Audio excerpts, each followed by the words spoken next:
Monsieur le président, madame et monsieur les ministres, madame la rapporteure, monsieur le président de la commission spéciale, mes chers collègues,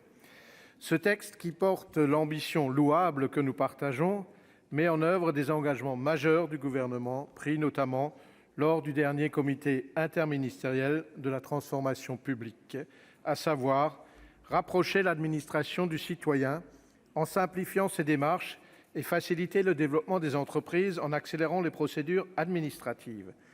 Nous saluons bien évidemment cette démarche de rationalisation nécessaire et nous inscrivons pleinement dans les propositions de simplification qui concernent, entre autres, des démarches de tous les jours pour les administrés, souvent exprimées lors du grand débat, la montée en puissance du service national universel avant sa généralisation et la mise en place de la déclaration parentale préalable à la pratique d'un sport, mesure que nous portons depuis longtemps avec mon collègue Michel Savin et tout dernièrement au sein du PLFSS 2020. Mais attention toutefois à ce que ce projet de loi initié dans des délais extrêmement contraints, rendant son examen particulièrement inconfortable, et je rejoins là les critiques et regrets exprimés par mes collègues, ne signifie pas un blanc-seing inconséquent laissé à la seule appréciation du gouvernement. Nous nous refusons à voter en l'état un texte qui, sous couvert d'une accélération et d'une simplification, pourrait, si nous n'y prenons garde, se traduire in fine par ASAP, une action sacrifiée sur l'autel de la précipitation. Certaines mesures méritent en effet un examen approfondi des impacts qu'elles produiront, et je m'attarderai sur 3 points en particulier. À l'article 13, relatif aux faits nucléaires, qui, 9 mois après l'adoption du projet de loi organique réformant le statut d'autonomie de la Polynésie française,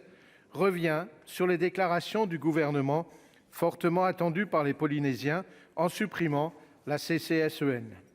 Cette commission est depuis 5 ans un espace de dialogue estimé par les associations et autorités de la Polynésie française, membres de cette instance. Elle permet de faire le point sur les avancées, les blocages et de dissiper les malentendus qui peuvent nourrir des tensions inutiles entre les Polynésiens et l'État.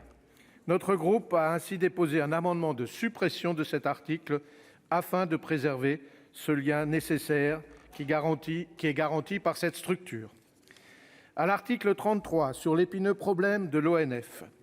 les dispositions proposées sont des mesures de fond qui, si elles étaient mises en œuvre, transformeraient le fonctionnement, le statut des personnels et l'objet même de l'ONF. Elles dépassent très largement le cadre de l'établissement public pour ce qui concerne l'exécution de missions de police judiciaire par des salariés de droit privé,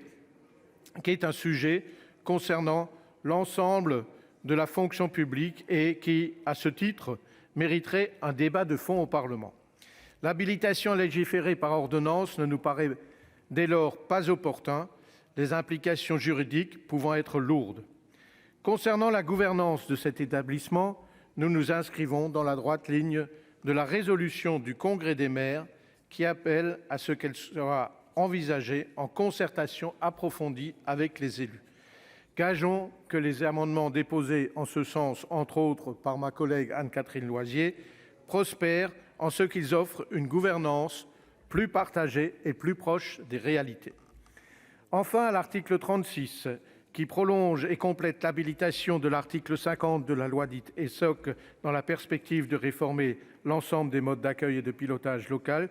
j'insisterai sur le fait que les ordonnances de simplification doivent s'appuyer sur les dispositions du guide ministériel d'avril 2017 à destination des services de PMI qui avaient fait l'objet de concertations.